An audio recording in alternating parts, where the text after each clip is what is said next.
Jacob is a normal, law-abiding citizen who works as a stockbroker. He's married to a lovely wife and has a little son.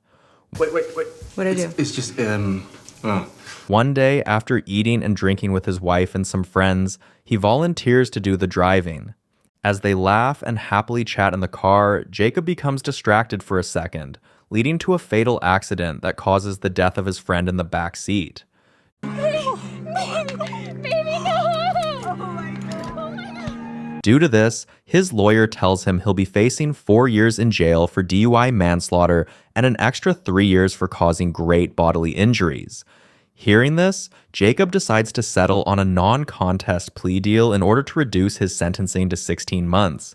His wife tries to persuade him to fight the case by selling their house, but he refuses and insists that since he was responsible for the death of his friend, he deserved to serve 16 months in jail as punishment. After making his decision, he's taken to jail and assigned a bed in a room filled with hundreds of inmates. On his first night there, he witnesses a group of inmates sexually molesting a newbie. So the next morning, he makes up his mind to quickly adapt to the new environment to avoid becoming a victim. That day, as they're taken to the field for a break session, an inmate attempts to bully him, but he quickly retaliates and beats up the man, causing other inmates to look at him in admiration. Bottle, a powerful inmate, notices him and decides to recruit him into his gang. So, the next day, an inmate meets up with Jacob and brings him to meet Bottle, their leader. Bottle tells him that being alone in prison without support can lead to a tragic end, so he decides to join their gang to save himself. What are you going to do while you're out here slumming it with the rest of us? One day, his wife pays a visit to tell him that the family of their friend who died in the car accident was suing them for wrongful killing. So, she decided to drop out of college in order to cover the court case. Hearing this, he persuades his wife to continue going to school to get a design degree. He also advises her to use the equity on their house to fund the court case against the friend who was suing them. So, she agrees to this. Back in the prison, Shotgun assigns him a task to transport drugs to another side of the prison yard. So, to prove himself to the gang, he hides the drug deep in his buttocks, and the next day, he pretends to take a dump in order to pull out the drug from his ass. He successfully delivers it to the gang members, earning him praise from Bottle, the gang leader. As time goes on, Jacob is given more difficult tasks. One day, he's ordered to kill an inmate who snitched on the gang. Left with no choice, he teams up with a gang member to lynch the inmate. He stabs the inmate multiple times to make sure he dies. From then, Jacob becomes a loyal member of the gang. One day, he hears the other gang members talking about participating in a prison riot. While having his tattoos done, he expresses his intention to stay out of the riot, but the gang members tell him that every member of the gang is expected to partake. The man advises him to stay away from surveillance cameras to avoid implicating himself. So, on the day of the planned riot, all the gang members get ready to play their role, with Jacob joining them. As the riot breaks out, Jacob notices their leader in danger, so he runs over to save him. In doing this, he kills his opponent. The security guards immediately stabilize the situation and tell everyone to lie flat on the ground. But Jacob realizes that the surveillance camera has captured the moment he killed his opponent. The prison presents this footage in court, causing his wife to break down in tears after seeing that her husband had killed someone in prison. After reviewing the video evidence, the court sentences him to 4 years in prison for committing assault with a deadly weapon. They also add 5 years due to his association with the prison gang members. This extends his prison sentence to 9 years. After the judge pronounces his sentence, he turns to his wife and tells her to forget about his existence. He's transferred to another prison and taken to a unit with deadly criminals. His daily routine becomes more restricted and monitored, but he manages to befriend Beast, the overall leader of the gang. While in jail, his wife sends a request for the termination of their marriage. When his cellmate tries to sympathize with him, he clarifies that he had initiated the divorce. The next day, as he's taken to an outside cage, he sees an inmate who had offended the overall leader, so he rushes over to beat up the man. Buddy, let it go! Rip the farmer's head off! As the security guards stop the fight, Beast looks at Jacob in satisfaction at his actions. So, he bribes a security guard to bring Jacob over to the cage for a private discussion. The Beast tells Jacob he's impressed with his actions. To reward him, he promotes Jacob to second in command of the gang organization. After spending 7 years in jail, Jacob appears before a board of committee, and they agree to release him for having a clean conduct record with no infractions. As he looks forward to reuniting with his wife and son, a corrupt prison guard knocks on his cell and gives him a phone to call Beast, the overall leader. He immediately puts a call across to Beast, who orders him to supervise the smuggling of a large shipment of guns. When Jacob refuses to participate, Beast threatens to kill his family. Left with no choice, he agrees to supervise the operation. So, that night, Jacob writes an emotional letter to his son, advising him to live a good life and forget about his existence. After this, he folds the letter and looks on in anticipation of his release. The next day, the prison alarm suddenly goes off, so tons of prison guards run into the cell to check on the situation. However, they're shocked to find an inmate hanging dead in one of the cells. The inmate's roommate acts nonchalant about this, so the prison wards suspect his involvement and immediately alert the others to take him down. Meanwhile, today's Jacob's release day, so the prison guards release him. As he walks out of the station, the guard gives him a handshake and slips a piece of paper into his hands, emphasizing it's a message from Beast, the gang leader. As Jacob gets on the train, he opens the piece of paper and realizes it contains details about the gun smuggling operation. Seeing this, he goes to meet a former inmate named Shotgun, It's for you, man. Picked that out myself. A little something in there, just get you started. who introduces him to Howie, a trained sniper with no criminal records. Hearing this, Jacob advises Howie to stay clear of any crime, regardless of their activities. When Howie agrees to this, they leave together to meet other released inmates. What's up, Chuck? While everyone parties together, Jacob excuses himself to the restroom to take a breather. But as soon as he returns to the party room, a shootout suddenly ensues, so he dives down to take cover while the entire room erupts in chaos. As the cops rush into the room, Jacob manages to escape with Howie in a car. While driving, he tells Howie to take orders from him and no one else. Howie agrees to this, so he drops him off by the roadside and drives home alone. Unknown to him, Kutcher, a parole officer, had gotten intel that Jacob has been released from prison and will carry out a weapon operation with an underground criminal group, so he places Jacob on his case board. He plans with other officers on how to secretly investigate Jacob so he can lead them to the heart of the criminal organization. The next day, Jacob meets up with Howie again, and they decide to drive to meet up with a former inmate to plan the details of their weapon smuggling operation. The man instructs him to make sure that the operation goes smoothly, so Jacob assures him that everything will go as planned. We both need this to go smooth. It will. The next day, as he eats breakfast with Howie at a restaurant, the boy reveals that he was actually the one who discovered an abandoned warehouse with 1,000 weapons while carrying out a government military operation against the Taliban. He had kept the warehouse a secret, but as soon as he got discharged from the military, he linked up with Shotgun for a way to smuggle the weapons in exchange for money. Later that day, Jacob meets up with Kutcher, his parole officer, who asks if he was present at the party house they raided last night. Jacob denies being present and even pulls out a hotel room receipt as an alibi. Kutcher doesn't believe him, but since there's no evidence to use against him, Kutcher decides to let the matter go. He gives Jacob a phone number and tells him to call the number during emergencies. After Jacob leaves, he goes to meet his wife, and as they sit for a discussion, she reveals she now works in a legal firm and has abandoned her initial goal of becoming an interior designer. She blames this on being a single mother and provider. Seeing him quiet, she inquires about the letter he had sent to his son from prison. She points out that it sounded like he was planning on killing himself, but he doesn't respond to this. Instead, he pulls out a money envelope and passes it to her. She immediately rejects it, suspecting he had gotten it from doing something illegal. She criticizes him for cutting off contact with both her and their son during his 7 years in prison, but he advises her to distance herself from him. He also reveals that he doesn't want to be around their son to avoid influencing him negatively. It'll be the last time you see me. That night, he goes to a bar to meet up with everyone who'll be involved in the weapon deal. After going through all the details, Jacob asks Shotgun if everything's clear on his side. Shotgun quickly tells them to rest assured and that everything will go according to plan without interference from the police. Although Jacob suspects that Shotgun is responsible for calling the police to raid the party house, he drops his suspicions and rounds up their meeting.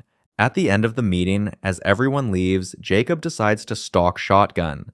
After following him for a while, he stops at a distance and sees Shotgun talking with some officers. It turns out that Shotgun had been providing secret intel to Jacob's parole officer. Upon hearing about the weapon smuggling operation, Kutcher, the parole officer, orders Shotgun to wear a listening device and tracker during the smuggling operation. Shotgun tries to oppose this idea since it could cost his life, but the parole officer insists on it. Seeing this, Shotgun agrees for them only to track his phone. The officers decide to compromise but threaten to arrest Shotgun if they lose signal to the tracker. Shotgun agrees to their plan since they promise to protect his girlfriend from harm. As they continue discussing their plan, Jacob watches from afar while contemplating something. The next morning, his wife knocks on his door to tell him she has cashed out his check. I know, but he wanted to be here, so. While discussing with her, his son steps out of the car to meet him, so the wife steps away to let them have a moment with each other. The son tries to convince him to return to their lives and leave the criminal world behind, but Jacob insists that things can't get back to the way they used to be between them. He tells the boy to leave and shuts the door to his face. Unknown to them, a parole officer is watching this. From inside the room, Jacob notices the parole officer's car, so he makes up his mind to carry out a secret personal plan. First, he tears off his bed sheet and constructs it into a long rope.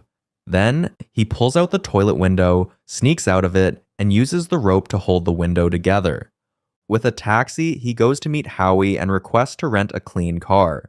The boy agrees to rent him a car secretly, so Jacob asks for Shotgun's home address, claiming that he wants to personally pick up Shotgun for the operation taking place the next day.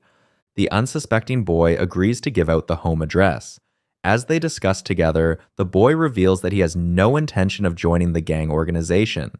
All he wants to do is to sell the weapons he had found in order to make money. Meanwhile, Kutcher and another parole officer prepare to tail the gang members as they carry out the weapon smuggling operation. They had learned that a massive weapon shipment would be smuggled into the country with Jacob leading the operation, so they prepare to raid the area. On the day of the operation, Jacob goes to a store to buy a dagger and other murder weapons. Then, he drives over to Shotgun's house. As Shotgun patiently waits for an order from the patrol officer, he hears a knock on his door, so he pulls out his gun to defend himself. However, Jacob announces he's the one at the door, so Shotgun drops his guard. Howard's been calling you all day. What the fuck? But as soon as he opens the door, Jacob immediately stabs him multiple times. He tries to struggle, but Jacob overpowers and kills him. While this is happening, Kutcher's outside the house, watching for any movements in Shotgun's house. Jacob knows this, so he sends the coordinates of the smuggling operation to Shotgun's phone and places it in an easily visible area. After waiting for a while outside the house, Kutcher decides to check up on Shotgun. As he peeps into the house, he sees bloodstains on the floor and immediately suspects something amiss. So he rushes in to find a dead Shotgun lying on the floor. He quickly calls a parole officer and tells them to inspect Jacob's house. The officer checks up on Jacob's house and realizes he has escaped from his room through the toilet window. So he calls back Kutcher to give him the update. As Kutcher contemplates what to do, he notices the cell phone in Shotgun's hand. So he looks through it and discovers that someone had sent the smuggling operation coordinates to the phone. Not realizing Jacob sent it, Kutcher decides to monitor the location. Meanwhile, Jacob continues his pretense and meets up with other gang members to prepare for the operation. When they ask about Shotgun, he lies that he had gone to pick him up but found no one at home. One of the gang members tries to call him, but Kutcher, who's with the cell phone, refuses to answer it. Seeing no response, the gang decides to carry out the operation without Shotgun. As Jacob confirms the gun shipment, he realizes they're all from Russia, making them untraceable by the police. After confirming the shipment, they prepare to transport the shipment to the buyer. Meanwhile, Kutcher informs the SWAT team of the smuggling operation, but they're stranded since their informant has died, and there is no way to trace the movements of the gang members. As Howie drives the bus to transport the weapons, Jacob asks for the clock time. Upon hearing an answer, he quickly switches on his phone. It turns out that the police had been trying to track the phone that sent the coordinates text to Shotgun. As soon as it turns on, they immediately receive a signal and plan to track the phone location. But Jacob makes it easy for them by sending the exact coordinates, so they set out to make an arrest. Meanwhile, Jacob makes a stop on the road and instructs the other gang members to continue driving the shipment to the delivery location. As soon as they leave, he instructs Howie to take a detour. Howie obeys him without suspicion, and as they drive on the new path, Jacob suddenly points a gun at Howie's head, threatening to shoot if he doesn't reveal the details he wants. Seeing this, the boy realizes that Jacob is making a rebellion, so he reveals that he had actually found 2,000 weapons in the warehouse, but told the gang that he had found 1,000. Hearing this, Jacob asks for the location of the remaining guns, so the boy tearfully reveals it to him. After getting the location, he tells the boy to jump out of the car. As soon as he takes control of the steering, he throws out his phone and reverses to join the gang members in transporting the guns. They arrive at the planned location and meet the gun buyer, who gives them $1 million for the guns. As he verifies the amount, the SWAT team suddenly opens fire at them. Jacob immediately takes cover to avoid stray bullets. As the SWAT team arranges everyone for arrest, Howie watches it from a distance and runs away after making sure that Jacob is arrested. After a few days, Kutcher, along with other officers, meets up with Jacob and offers him a deal. They promise to reduce his life sentence in exchange for intel on Beast and the organization. But Jacob refuses the offer and insists on taking the life sentence. Seeing this, Kutcher adjusts the offer and promises to release him from prison without a sentence. But Jacob tells him that life outside prison would be difficult since he had betrayed the organization.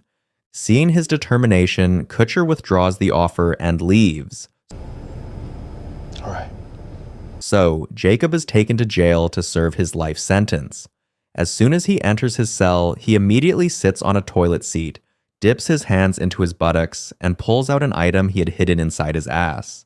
The next day, as he paces around his cell in anticipation, a guard walks in and pulls him out to the outdoor cage.